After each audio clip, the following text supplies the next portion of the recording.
Good morning, my dear student and friends. As I told you that I will teach you tense every day until we complete the tense. दोस्तों, ज्ञान और tutorial पर आप सभी का स्वागत है। मैं वीरेंद्र कुमार। मैंने बताया था कि मैं आपको टेंस पढ़ाऊंगा। टेंस का यह दूसरा दिन है। आज हम लोग पढ़ेंगे प्रेजेंट इंडेफिनिट में जो नेगेटिव सेंटेंस होता है उसके बारे में, क्योंकि हम लोगों ने कल अफर्मेटिव सेंटेंस के बारे में पढ़ा था। तो चलिए हम लोग शुरू करते हैं। पहले हमने बताया था कि जो नेगेटिव सेंटेंस होता है उसका हम लोग पहले स्ट्रक्चर पढ़ेंगे, कि हम लोग जो ट्रांसलेशन करते हैं तो उसका स्ट्रक्चर क्या होता है, किस प्रकार से हम चीजों को रखते हैं। क्योंकि अगर हम चीजें रखेंगे सही से तब हम ट्रांसलेशन कर पाएंगे। तो स्ट्रक्चर में हम लोग पहले देखते हैं कि किस प्रकार से हम लोग स्ट्रक्चर में रखते हैं। पहले हम लोग रखते हैं सब्जेक्ट। सब्जेक्ट मीन्स कर्ता। हम लोग पहले क्या रखेंगे? कर्ता रखेंगे। फिर उसके बाद इसमें हेल्पिंग वर्ब लगता है। इसमें क्या लगता है? Helping verb. वो हेल्पिंग वर्ब क्या है? डू या डज नॉट, डू नॉट या डज नॉट। क्योंकि इसमें जो प्रयोग होता है उसमें नहीं प्रयोग होता है। जैसे राधा गाना नहीं गाती है, श्याम क्रिकेट नहीं खेलता है, तो इसमें क्या होता है कि नहीं शब्द के लिए डू या डज नॉट लगता है। उसके बाद हम लोग वर्ब लगाते हैं, क्रिया। क्रिया मतलब जो काम होता है। उसके बाद हम लोग ऑब्जेक्ट लगाते हैं, जो अदर चीजें होती हैं, जैसे कि खाना खाता है तो खाना हमारे यहाँ पे क्या है? ऑब्जेक्ट है। प्लस एक्सेट्रास मतलब इत्यादि जो और भी चीजें होती हैं वो हम लोग इसमें लगाते हैं। अब आगे हम लोग बात करते हैं कि हम लोग अनुवाद का नियम कैसे हम लोग ट्रांसलेट करेंगे। जो हमारा ट्रांसलेशन है वो हम लोग कैसे ट्रांसलेट करेंगे इसको। हम लोग ट्रांसलेट का जो है, हम लोग ट्रांसलेट का नियम पढ़ते हैं कि हम लोग कैसे ट्रांसलेट करते हैं। तो देखिए, हमारा सबसे पहला नियम है इसमें ट्रांसलेशन का कि हम लोग जो स्ट्रक्चर के अनुसार ही ट्रांसलेट करेंगे। मतलब जो चीजों को रखते हैं वो हम लोग स्ट्रक्चर के अनुसार ही रखेंगे। जैसे पहले सब्जेक्ट रखना है, फिर डज नॉट रखना है या डू नॉट रखना है, फिर वर्ब रखना है, फिर ऑब्जेक्ट रखना है। उसके बाद जो हमारा जरूरी नियम है कि सिंगुलर सब्जेक्ट के लिए हम लोग क्या लगाते हैं? Does not. सिंगुलर सब्जेक्ट हमने बताया था कि क्या होता है इसमें? ही, सी और किसी का नेम। ही, सी और किसी का नेम, ये क्या होता है? सिंगुलर सब्जेक्ट होते हैं। उसके लिए हम लोग क्या लगाते हैं? डज नॉट लगाते हैं जब नहीं का प्रयोग होता है उसमें। तथा प्लूरल जो सब्जेक्ट होता है, जो प्लूरल मतलब बहुवचन जो होता है, जिसमें कई लोग रहते हैं, बहुवचन, इसमें आई आता है और वी, यू, और इसमें जो है प्लूरल आते हैं। क्या आते हैं? प्लूरल। तो जो हमारा जो प्लूरल होता है उसके साथ हम लोग क्या लगाते हैं? डू नॉट लगाते हैं। क्या लगाते हैं? Do not. ये हमारा दूसरा नियम हो गया।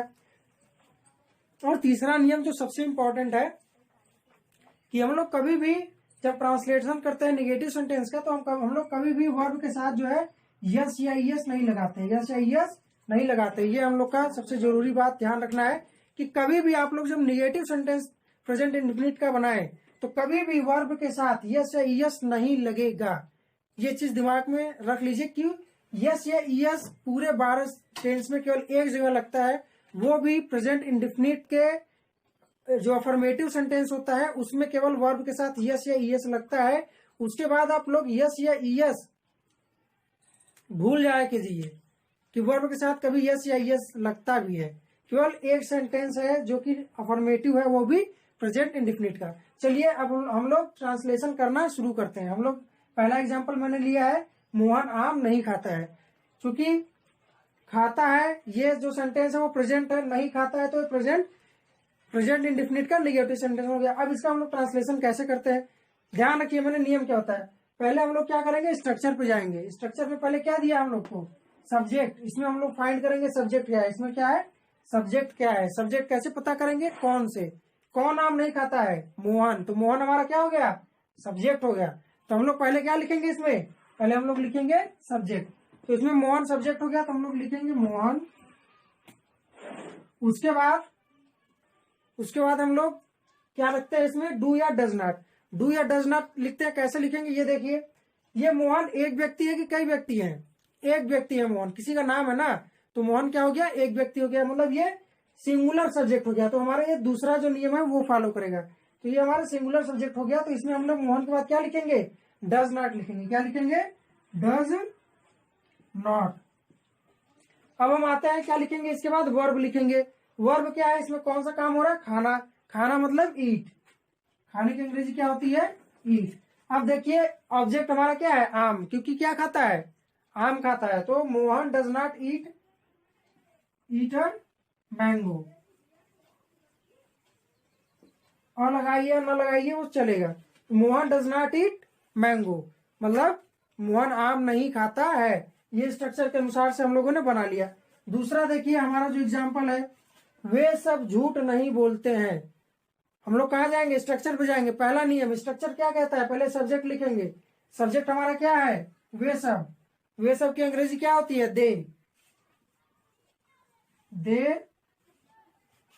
अब देखते हैं हम इसके बाद क्या लगाएंगे। चूंकि नियम कहता है इसके बाद डू या डज लगेगा, तो वे सब मतलब कई लोग हो गए, तो यहाँ पे क्या लगेगा? Do not. क्यों? क्योंकि हमारा दूसरा नियम कहता है कि हमारा जो अगर प्लूरल सब्जेक्ट है तो उसके साथ क्या लगेगा? Do not. तो जो दे डू नॉट। अब यहाँ पे वर्ब हमारा क्या है? क्योंकि यहाँ पे इसके बाद वर्ब लगना चाहिए। तो दे डू नॉट बोलना क्या होता है? स्पीक या टेल।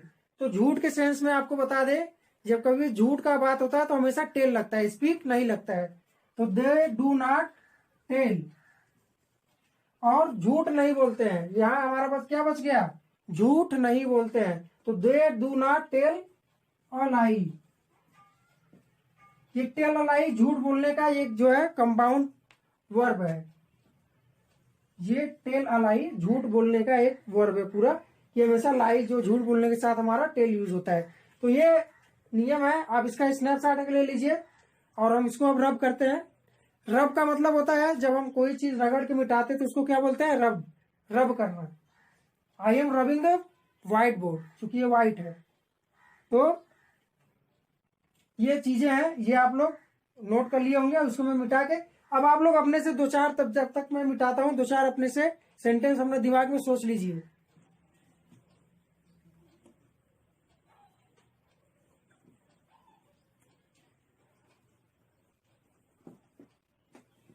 चलिए अगला एग्जाम्पल हम लोग देखते हैं।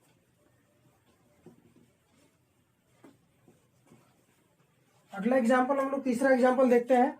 कोई भी सेंटेंस अपने मन से ले लीजिए। जैसे मैं विद्यालय नहीं जाता हूं।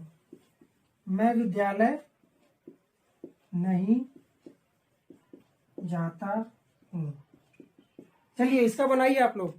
पहले स्ट्रक्चर के हिसाब से चलेंगे। हमारा स्ट्रक्चर कहता है पहले सब्जेक्ट लिखेंगे। तो मैं क्या हमारा है? सब्जेक्ट। कौन विद्यालय नहीं जा रहा है? मैं विद्यालय नहीं जा रहा हूं। तो हमारा सब्जेक्ट हो गया मैं, इसका हो जाएगा आई। उसके बाद डू या डज नॉट, क्योंकि ये मैंने बताया कि प्लूरल में आता है आई, तो इसके साथ हम लोग क्या लगाएंगे? Do not. क्या लगाएंगे? Do not. तो आई डू नॉट।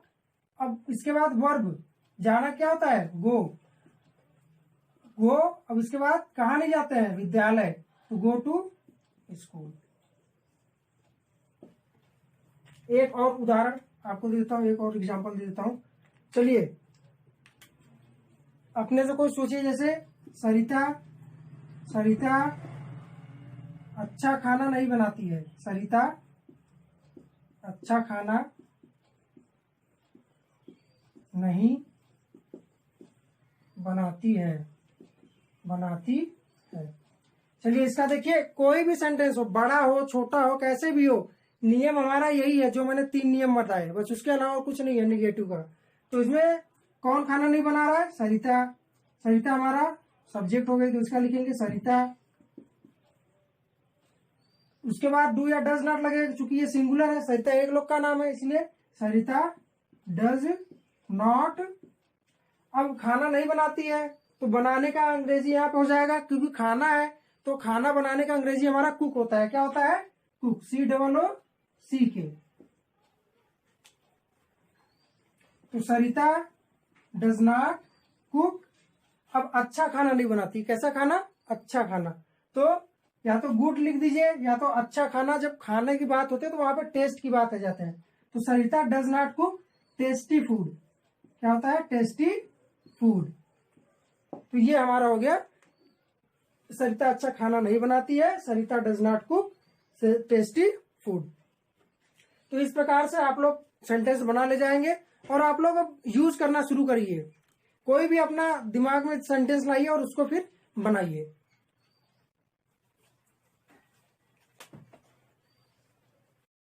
तो दोस्तों जैसा मैंने बताया था कि इसमें मैं कॉम्पिटेटिव एग्जाम के भी थोड़ी सी क्वेश्चन इसमें पुटअप करता रहूंगा, आप लोग को बताता रहूंगा। तो जैसे मैंने एक टॉपिक अभी कंप्लीट किया, तो मैं थोड़ा सा 2 मिनट इसमें बताता हूँ कि कॉम्पिटेटिव एग्जाम में कैसे पूछा जाता है। जैसे एसएससी हो गया, बैंक हो गया, रेलवे हो गया, तो कैसे पूछा जाता है। चलिए देखिए, जैसे एक सेंटेंस दिया वो बाजार नहीं जाता है, इसका ट्रांसलेशन करने के लिए दे दिया, कई ऑप्शन देगा, उसमें से पूछेगा फाइंड द करेक्ट सेंटेंस, उसमें से हमें एक करेक्ट सेंटेंस फाइंड करना पड़ेगा। कई ऑप्शन दिया रहेगा, वो ट्रांसलेशन के थ्रू भी दे सकता है या तो केवल 4 सेंटेंस देगा इस तरह से, और उसमें कहेगा कि जो करेक्ट सेंटेंस है वो वाला ऑप्शन चूज करिए। अब आप इसको एक बार ध्यान से देखिए, 30 सेकंड तक आपको लगेगा कि जो 5 सेंटेंस है लगभग सही है, एक ही प्रकार से है। लेकिन जैसे पहला he do not go to market, B option है he does not goes to the market, तीसरा ऑप्शन है he not go to market, ही डी ऑप्शन है he do not goes to market, और ई वाला ऑप्शन है he does not go to the, और यहाँ पे द लगा देता हूं मैं, थोड़ा सही हो जाएगा सभी में, गो टू द मार्केट। चूंकि ग्रामेटिकली देखना है तो ग्रामेटिकली में ये सब चीजें जो है कि मायने रखती हैं।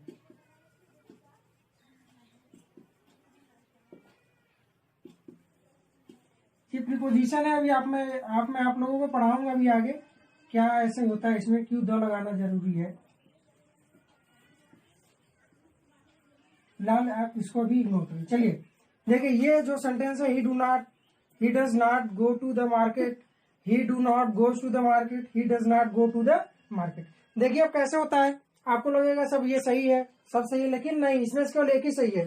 देखिए मैं बताता हूँ, पहला क्या है, he do not goes to the market. इसमें एक पोर्शन ये दे देगा, एक पोर्शन ये दे देगा, एक पोर्शन ये दे देगा, और एक पोर्शन ये दे देगा। इसमें से पूछेगा, एक और प्रकार से पूछता है कि बताइए, जैसे एक सेंटेंस दे दिया तो इसमें कौन सा वाला पार्ट सही है, कौन सा वाला पार्ट गलत है। जैसे ये पार्ट हो गया, ये बी पार्ट हो गया, ये सी पार्ट हो गया, और ये वाला डी पार्ट होगा। इसमें से पूछेगा कौन सा वाला पार्ट गलत है, कौन सा वाला पार्ट गलत है।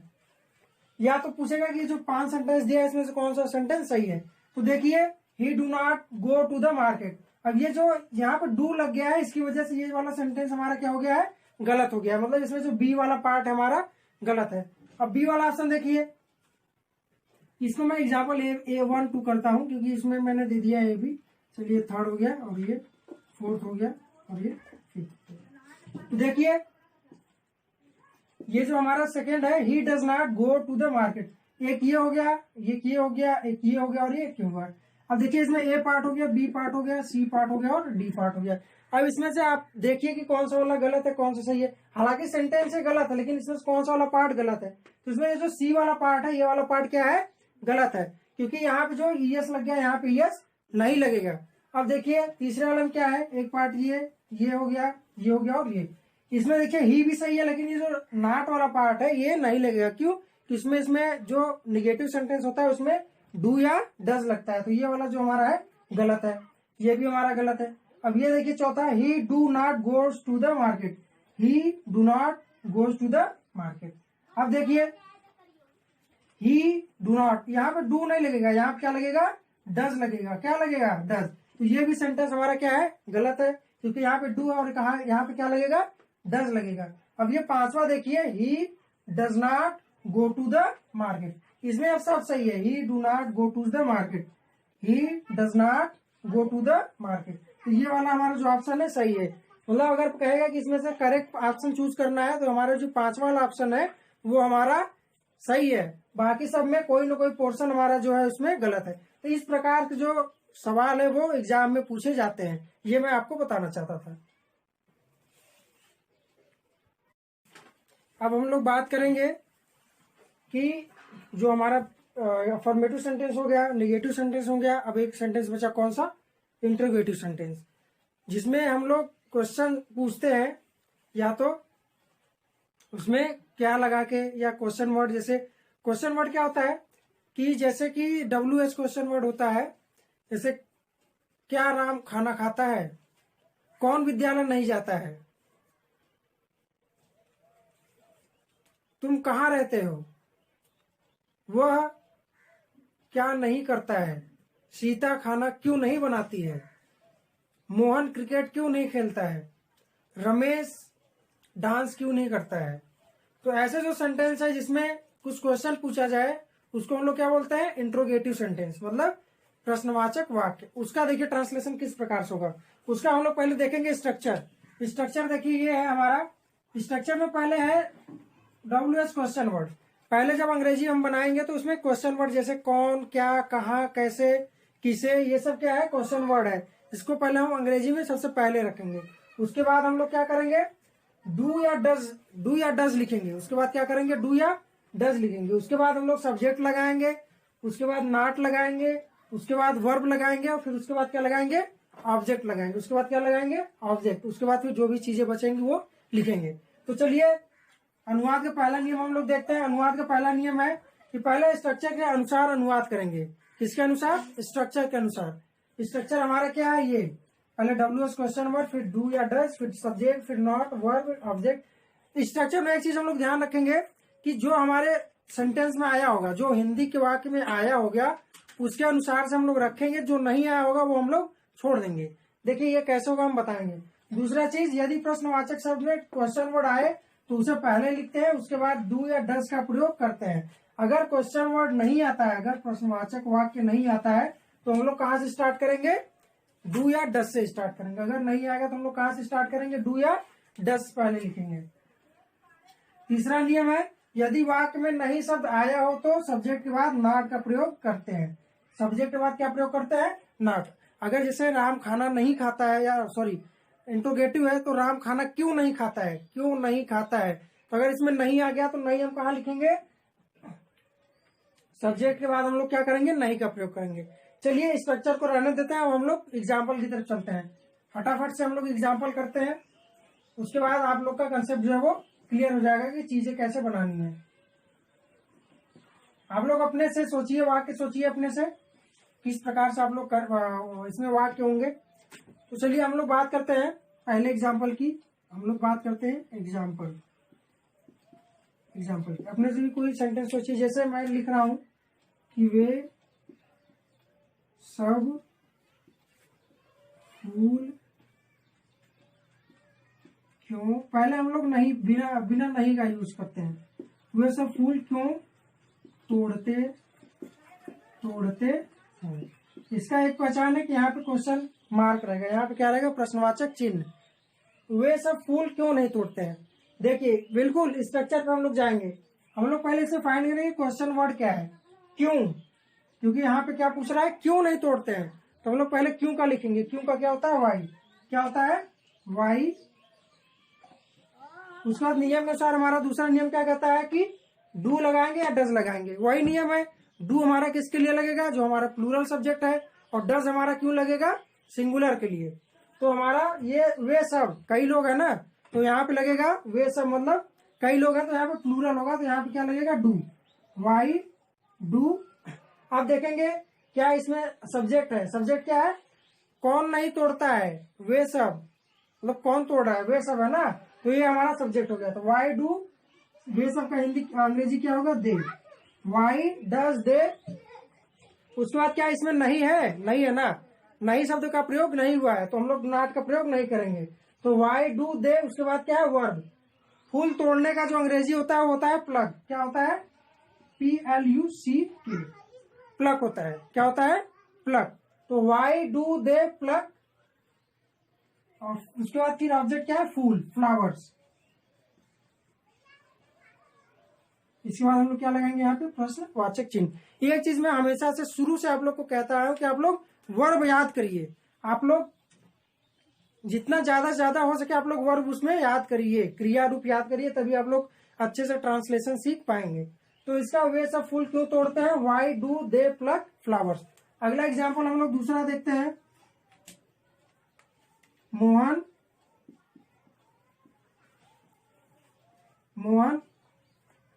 खाना कैसे बनाता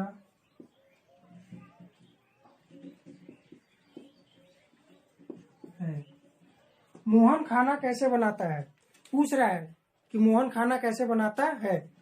तो हम लोग चलेंगे स्ट्रक्चर पे। पहले हम लोग देखेंगे क्वेश्चन वर्ड क्या है कि कैसे, क्या है कैसे। कैसे का होता है अंग्रेजी हाउ। हाउ, उसके बाद क्या कह रहा है इसमें, डू या डज लगेगा। मोहन कितने लोग हैं, एक लोग, सिंगुलर है, तो उसमें क्या लगेगा, डज। How does. फिर उसके बाद सब्जेक्ट, सब्जेक्ट क्या है, मोहन। How does Mohan. उसके बाद क्या है, नॉट तो है नहीं इसमें, तो वर्ब, वर्ब खाना बनाने क्या होगा, cook, COOK। How does Mohan cook food. How does Mohan cook food. तो ये आप लोग थोड़ा लिख लीजिए। और उसके बाद मैं इसमें और भी एग्जाम्पल आपको बताता हूं, दो तीन एग्जाम्पल और हम लोग देखेंगे। चलिए, और अपने से भी आप लोग एग्जाम्पल बनाइए। चलिए अगला एग्जाम्पल हम लोग देखते हैं कैसे होगा कि क्या, क्या तुम सब बाजार जाते हो, बाजार जाते हो। चलिए, क्या तुम सब बाजार जाते हैं, इसका कैसे हम लोग ट्रांसलेट करेंगे। पहले इसमें क्वेश्चन वर्ड है, क्वेश्चन वर्ड है क्या, लेकिन ध्यान रखिए कि जब पहले क्या हो, जब भी पहले क्या हो, तो उसके लिए हम क्वेश्चन वर्ड का प्रयोग नहीं करते हैं। तो क्या प्रयोग करेंगे हम लोग डू या डज नॉट प्रयोग करेंगे, सॉरी, हम लोग डू या डज प्रयोग करेंगे। एक नियम लिख लीजिए कि यदि वाक्य का प्रारंभ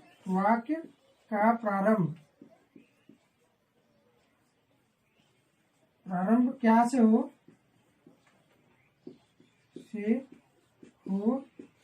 तो हेल्पिंग वर्ब हमारा इसमें डू या डज होता है। क्या होता है, डू या डज। डज का प्रयोग क्या के लिए करते हैं, क्या के लिए करते हैं। और इसमें जो इम्पोर्टेंट चीज क्या है कि कभी भी हम लोग, इम्पोर्टेंट इसमें ये है, इम्पोर्टेंट कि हम लोग कभी भी वार्ड का प्रयोग नहीं करते। हम लोग कभी भी वार्ड का प्रयोग नहीं करते हैं, कभी भी क्या के लिए। इसमें जो है कि मतलब इसमें क्या के लिए प्रयोग करते हैं, डू या डज का प्रयोग, वार्ड का प्रयोग नहीं करते हैं। वार्ड का प्रयोग नहीं करते हैं।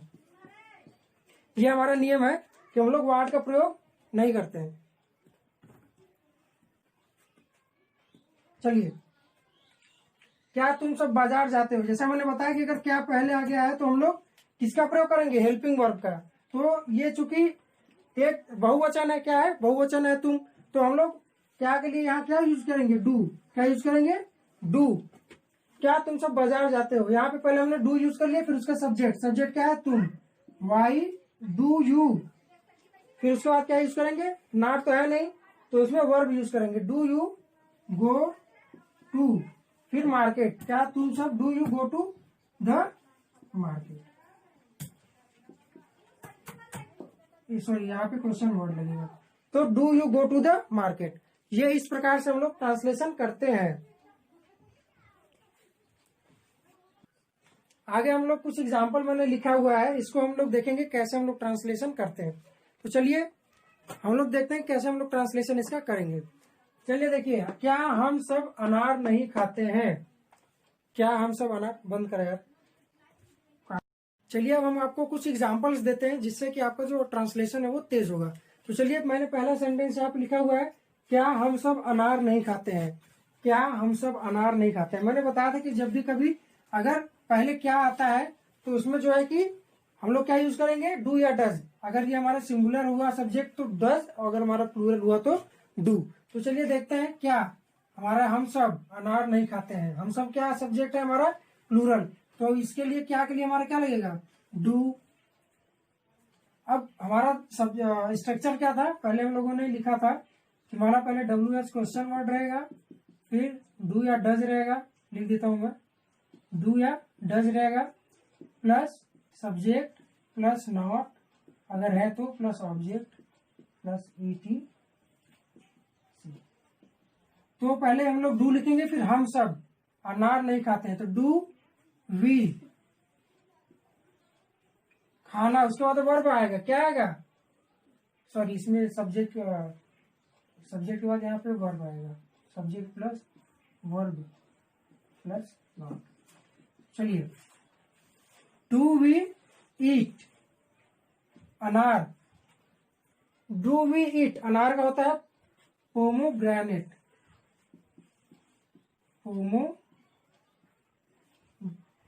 पोमेग्रेनेट होता है, pomegranate. Do we eat pomegranate. अब इसमें इसमें एक है, क्या हम सब अनार नहीं खाते, तो डू वी नॉट, क्योंकि स्ट्रक्चर हमारा कहता है कि सब्जेक्ट के बाद हमारा क्या लगेगा, नॉट लगेगा, क्योंकि इसमें नहीं है तो हम लोग यहाँ क्या लगाएंगे, not. Do we not eat pomegranate. अब दूसरा हमारा सेंटेंस है, क्या सुशीला सोमवार को व्रत रखती है, क्या सुशीला सोमवार को व्रत रखती है, क्योंकि यहाँ पे क्या, इसमें भी क्या पहले है, लेकिन ये हमारा जो सब्जेक्ट है, यहाँ पे जो हमारा सब्जेक्ट है सुशीला, ये हमारा क्या है, सिंगुलर है, इसीलिए हम लोग यहाँ क्या लगाएंगे, डज। उसके बाद हमारा क्या आएगा, सब्जेक्ट यूज होगा, क्या यूज होगा, सब्जेक्ट। तो डज सुशीला सोमवार को व्रत रखती है, इसमें नहीं का प्रयोग नहीं है, तो डज सुशीला, उसके बाद क्या लगेगा, वर्ब। और व्रत रखना एक पूरा वर्ब है, जिसका अंग्रेजी होता है डज सुशीला फास्ट, एक सेंटेंस होता है फास्ट, इसका मतलब तेज भी होता है और इसका मतलब व्रत रखना भी होता है। तो डज सुशीला फास्ट सोमवार का होता है मंडे, तो does Sushila fast on Monday. और यहाँ पे क्वेश्चन मार्क। तो हम लोग ने देखा कि क्या सुशीला सोमवार को व्रत रखती है, इसका अंग्रेजी होगा does Sushila fast on Monday. तीसरा हमारा जो सेंटेंस है कि तुम सब शोर क्यों करते हो, तुम सब शोर क्यों करते हो, तो हम लोग स्ट्रक्चर पे देखेंगे। पहले हम लोग उसमें क्या करेंगे, क्वेश्चन वर्ड, इसमें क्या है, क्यों है, तो ये हमारा क्या है, क्वेश्चन वर्ड है, तो क्वेश्चन वर्ड क्यों का हमारा क्या होगा, वाई। उसके हमारा डू या डज लगेगा, क्योंकि ये तुम सब क्या है, प्लूरल है, इसलिए हम लोग क्या लगाएंगे, डू लगेंगे, वाई डू। उसके बाद हमारा सब्जेक्ट, ये हमारा सब्जेक्ट क्या है, तुम सब, बहुवचन है, तो वाई डू यू। एक चीज ध्यान रखिए, यू का मतलब कई लोग को भी मान लेते हैं, तो मेनली यू तुम सब का प्रयोग होता है, यू होता है, यू आल का प्रयोग हम लोग नहीं करते हैं। कभी कभी जब बहुत ज्यादा जरूरी होता है तभी यू आल का प्रयोग करते हैं, और नहीं तो हम लोग ऐसे यूज करते हैं, वाई डू यू। शोर मचाना, ये भी एक वर्ब है, ये भी एक क्रिया है जो जिसका होता है why do you make a noise. ये मेक अ नॉइज एक कंपाउंड वर्ब है, शोर मचाने का अंग्रेजी। तो why do you make a noise, तो ये हो गया क्या, तुम सब शोर क्यों करते हो, तो why do you make a noise. अब अगला हो गया, वे सब एटीएम से पैसे कैसे निकालते हैं, वे सब एटीएम से पैसे कैसे निकालते हैं। तो चूंकि पहले कैसे आ गया, ये हमारा क्वेश्चन वर्ड है, तो इसका हम लिखेंगे हाउ। चूंकि वे सब है प्लूरल है, तो इसका हम लिखेंगे दे। पहले हम लोग क्या लिखेंगे, डू या डज, तो हाउ डू। उसके बाद हमारा क्या है, सब्जेक्ट, हाउ डू दे। अब वर्ब आ गया, क्या आ गया, वर्ब। तो पैसे निकालने का जो हमारा वर्ब है वो होता है विथड्रॉ। क्या होता है, विथड्रॉ। इसको हम लोग विथड्रॉ नहीं पढ़ते, ये हमको क्या, इसको हम लोग क्या पढ़ेंगे, विथड्रॉ पढ़ेंगे। क्या पढ़ेंगे, विथड्रॉ। यहाँ जो TH है हमारा वो साइलेंट है, तो हम लोग इसको क्या पढ़ेंगे, विथड्रॉ। विथड्रॉ मतलब पैसे निकालना। तो how do they withdraw the, इसको चाहे कैश लिखे चाहे मनी लिखे, how do they withdraw the money या कैश। अब आगे है कि एटीएम से, चूंकि एटीएम से निकालते हैं तो फ्रॉम एटीएम,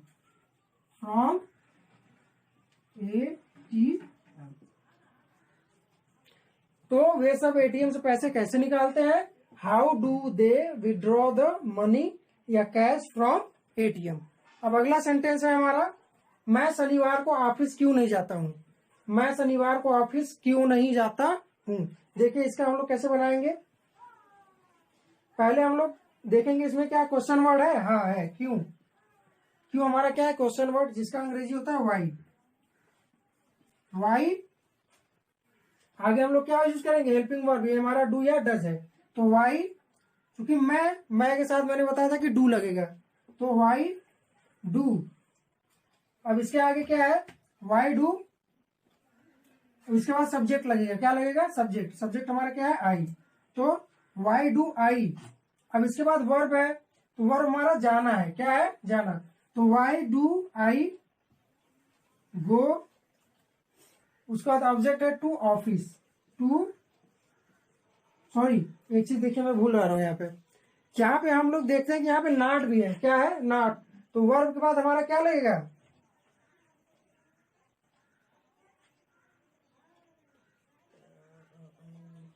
सॉरी यहाँ पे देखिए कुछ गलत हो गया, इसको मैं मिटा देता हूँ। वाई डू आई, उसके बाद सब्जेक्ट के बाद हमारा क्या लगेगा? नॉट। सब्जेक्ट के बाद हमारा क्या लगेगा? नॉट। तो वाई डू आई नॉट, उसके बाद फिर verb, not go to office. Why do I not go to office शनिवार को, ऑन सैटरडे। ऑन सैटरडे, यहाँ पे भी क्वेश्चन मार्क लगा रहेगा। तो why do I not go to office on Saturday. तो इस प्रकार हम लोग पूरा बना लेते हैं सेंटेंस। ये हमारा जो है कुछ एग्जाम्पल है। ये आप लोग स्नैपशॉट कर लीजिएगा, क्योंकि जब आप अपने मन से बनाएंगे तो आप लोग को ये जरूरत लगेगा। तो ये आप लोग स्नैपशॉट ले। जैसा कि मैं आपको बताता हूं कि एक टाइप खत्म होने के बाद मैं आपको बताता हूँ कि कंपटीशन में इससे रिलेटेड कैसे एग्जाम में सवाल पूछे जाते हैं। तो हम लोग अब बात करेंगे इंट्रोगेटिव सेंटेंस के बारे में, जो प्रेजेंट इंडेफिनिट का है। तो जैसे एक सेंटेंस दे दिया जाएगा कि तुम खाना क्यों नहीं खाते हो। तुम खाना क्यों नहीं खाते हो। इसमें पूछेगा, कई ऑप्शन दे देगा, इसमें पूछेगा कि फाइंड द करेक्ट वन। इसमें जो करेक्ट सेंटेंस है उसको फाइंड करना है। उसमें मतलब फाइंड मतलब पता करना है। तो देखिए ये 5 ऑप्शन दिया आप लोगों के सामने, आज को पढ़िए। Why you not eat food, why does you eat food, why you does not eat food, why does you not eat food, why you not eat food. ये 5 ऑप्शन आप लोगों के सामने है, इसमें से आपको एक सही है वो फाइंड करना है। तो देखिए पहला ऑप्शन हम लोग देखते हैं। पहला option, why you not eat food. Why you not eat food, ये गलत है। इस गलत इसलिए है क्योंकि इसमें जो हेल्पिंग वर्ब है यूज नहीं हुआ है, क्योंकि इसमें डू होना चाहिए, वो यूज नहीं हुआ है, इसलिए ये क्या है? गलत है। दूसरा ऑप्शन है why does you eat food. Why does you eat food, क्योंकि हमारे सेंटेंस में नहीं है और इसमें नहीं के लिए कुछ प्रयोग नहीं हुआ, इसलिए ये भी गलत है। तीसरा ऑप्शन है why you does not eat food. Why you does not eat food, क्योंकि ये हमारा जो यू है वो हमारा प्लूरल सब्जेक्ट है, इसके साथ डज का प्रयोग हुआ है और इसलिए ये गलत है। चौथा option, why does you not eat food, इसमें भी वही बात है कि ये जो, सॉरी ये तीसरा वाले में गलती और है कि ये जो डज है वो सब्जेक्ट के बाद है, जबकि ये कि सब्जेक्ट के पहले होना चाहिए। आगे चौथा ऑप्शन देखिए, why does you not eat food, क्योंकि स्ट्रक्चर के अनुसार पहले हमारा क्वेश्चन वर्ड होना चाहिए, फिर हेल्पिंग वर्ब होना चाहिए, फिर सब्जेक्ट, फिर अगर नॉट है तो फिर उसके बाद वर्ब, उसके बाद फिर ऑब्जेक्ट। सब सही है, लेकिन इसमें जो ये डज है ये नहीं होगा। क्यों? क्योंकि हमारा जो यू है वो है क्या है? प्लूरल। क्या है? प्लूरल है, और प्लूरल के साथ हमारा क्या लगेगा? डू, इसलिए ये वाला भी हमारा गलत है। पांचवा ऑप्शन देखिए, why do you not eat food, इसमें सब सही है, क्योंकि इसमें स्ट्रक्चर के अनुसार से पहले क्वेश्चन वर्ड है, उसके बाद हमारा हेल्पिंग वर्ब है, फिर हमारा सब्जेक्ट है, फिर हमारा नॉट है, फिर ईट है और फिर फूड है। तो ये हमारा सही है। एक बात मैं आपको बता दूं कि जो स्पीकिंग इंग्लिश है उसमें एक चीज और चलता है। जैसे मैंने यहाँ पे लिखा है why do you not eat food, तो इसमें से एक तरीके से और चलता है। इसमें स्पीकिंग इंग्लिश में, केवल मैं बता दे रहा हूँ कि स्पीकिंग इंग्लिश में क्या होता है। स्पीकिंग इंग्लिश में हम लोग यहाँ why you do not, speaking English में ये चलता है वाई यू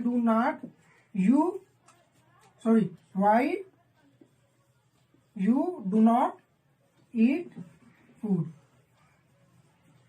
ये केवल स्पीकिंग में चलता है, या जो हमारा जो मॉडर्न इंग्लिश है उसमें ये भी सही होता है, लेकिन ग्रामेटिकली जो इंडियन है वो ये जो पांचवा ऑप्शन इसको ही सही मानते हैं। तो इस प्रकार से जो एग्जाम है हमारे, चाहे एसएससी हो गया या बैंक हो गया, एसएससी या बैंक, ये सब जो आरआरबी का, ये सब हमारा जो है इस तरीके के सवाल पूछते हैं। एक बार आप लोग इसको स्नैपशॉट ले लीजिए। तो दोस्तों ये हमारा प्रेजेंट इंडेफिनिट जो है वो कंप्लीट हो गया है, उसमें अफर्मेटिव, नेगेटिव और जो इंटरोगेटिव सब कंप्लीट हो गया। अब आपको क्या करना है कि आप मैक्सिमम प्रैक्टिस करिए, कई बुक्स ले लीजिए, उसमें से जो भी मिले वो प्रैक्टिस करिए, और अगर उसमें कोई दिक्कत होती है तो आप हमको कमेंट करके बताइए। और अगर हमारे चैनल पे आप नए हैं तो लाल कलर का सब्सक्राइब बटन होगा, उसको आप क्लिक कर दीजिए, और इसको अपने दोस्तों में भी शेयर करिए ताकि उनको भी इंग्लिश की जो ग्रामर और स्पीकिंग दोनों उनका जो है वो डेवलप हो सके। जैसे मैंने बताया था कि हर लेक्चर के बाद, हर ट्यूटोरियल के बाद मैं 5 मिनट का जो है 5 से 10 मिनट का एक स्पीकिंग क्लास चलाऊंगा, आप लोग को उसमें प्रैक्टिस कराऊंगा।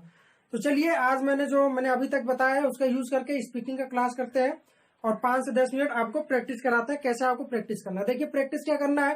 पहले चीज जो मैंने आपको बताई थी, daily routine. The first thing I told you that you have to write daily routine per day. What is daily routine? The daily routine is the work which we do every day. As I wake up in the morning, मैं सुबह उठता हूं, उसके बाद फिर मैं खाना खाता हूं, I take my food, I take my lunch. तो अब मैं 2-3 मिनट आपको केवल इंग्लिश में समझाऊंगा, और एक चीज आप लोग करिए, डेली रूटीन पर डे लिखिए, शाम को पर डे डेली रूटीन लिखिए, इससे आपका जो है वो स्पीकिंग और ग्रामर दोनों इंक्रीज होगा। तो चलिए, जैसे मैं आपका अपना एग्जांपल देता हूं, जैसे मैं डेली रूटीन कैसे लिखता हूं। जैसे I wake up at 6 o'clock, then I go to morning walk, then I go to toilet, after that I brush my teeth, then I go to take bath, after that I take my breakfast, and I took my clothes, I put my shoes, I comb my hair, I wear my spectacles, then I go to office, I work in the office, I come to home at 4 o'clock from office, then I get up my clothes, I put my spectacles, I put my bag, I put my laptop, I take a small bit of breakfast, then I hear music, I go to play the cricket, I go to watch movie, I go to museum, I go to market, I go to playground, I go to stadium. After that I return in the evening, I discuss with my friends, I saw my favorite YouTube channel, I see my favorite YouTube channel, Gyanwani Tutorials. I see the tutorials of Virendra sir. Virendra sir teach us English very good. I note down the tutorials, I complete my fair, I complete my notebook, then I take my dinner, and after that I go to sleep. तो दोस्तों इस तरीके से आपको अपना daily routine लिखना है। यकीन मानिए, मैं आपको विश्वास के साथ 100% गारंटी देता हूं कि मैं जितना पढ़ाऊंगा, अगर आप उतना प्रैक्टिस करेंगे तो आपको 15 से 20 दिन के अंदर जो ट्यूटोरियल है उसके हिसाब से आपकी इंग्लिश जो है वो 30 से 40% स्ट्रांग हो जाएगी, और आप लोग ट्रांसलेशन के साथ साथ स्पीकिंग भी कर ले जाएंगे। तो my dear friends, best of luck, and subscribe my channel, share to your friends, and keep loving and keep supporting. Thank you.